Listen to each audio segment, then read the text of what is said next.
আমি আমরা বাংলাদেশিরা অনেক সাহসী, অনেক বুদ্ধিমান, অনেক কিছুই বুঝি। এদেশ বাংলাদেশি জনগণই, সাধারণ মানুষ, শিক্ষিত বা যারা সাধারণ কৃষক এবং চাকরিজীবী, এদের মাধ্যমেই এই দেশ স্বাধীন হয়েছে। যুদ্ধ করিয়া 1971 সালে বাংলাদেশ স্বাধীন হয়েছে। কিন্তু বাংলাদেশ 1971 সালে স্বাধীন হওয়ার পর থেকে স্বাধীন হয়েছে, তার আগে 52 সালে ভাষা আন্দোলন হয়েছে পাকিস্তানিদের সাথে ভাষা নিয়ে। কিন্তু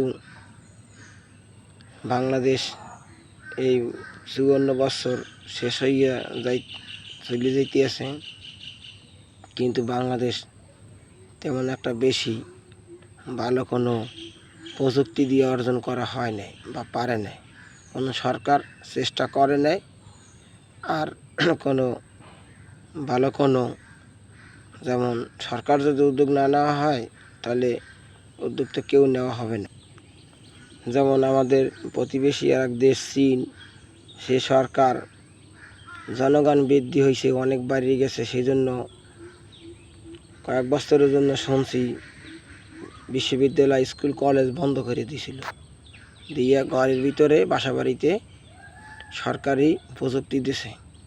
সরকার যে যা ঘরে বই বানাইতে পারো তা বানাইয়ে শিক্ষা সেই জাতির একটা আত্মমর্যাদা জাতি বানাইছে। যে কোনো জিনিস টেকনোলজি তৈরি করতে পারে, ঘরে বইয়ে বানাইতে পারে চায়না। আজ সেই চায়না এখন পৃথিবীর ভিতরে এখন 1 নম্বরে, যে কোনো প্রযুক্তি রপ্তানিতে শীর্ষে 1 নম্বরে। আমাদের দেশে জনগণ অনেক বৃদ্ধি পাইছে, কিন্তু সরকারি ভালো কোনো পদক্ষেপ না নেওয়ার কারণে শিক্ষিত লোক বাড়তে আছে। কিন্তু যে শিক্ষিত লোক বাড়তে আছে, 2019 সাল থেকে 2024 সাল পর্যন্ত যারা ছাত্রছাত্রীরা লেখাপড়া করছে, বেশিরভাগই অটো পাস। বাপ মার মন জোগাইছে, কিন্তু দেশের একটা মেধা শূন্য করে দিল, মূর্খ বানাই দিয়ে গেল। কিন্তু এই জাতি অনেক কষ্ট করবে, কিন্তু কোনো উপকৃত হবে না। আর এখন বর্তমানে 25 সাল পড়তে, এখন সামনে যারা লেখাপড়া করতে আসে, তারা যদি একটু ভালো কিছু অর্জন করতে পারে, কিন্তু সরকারের ভালো যদি পদক্ষেপ নেওয়া হয়, আশা করি এ দেশে অনেক প্রযুক্তিতে আগে যাবে ইনশাআল্লাহ। আল্লাহ হাফেজ।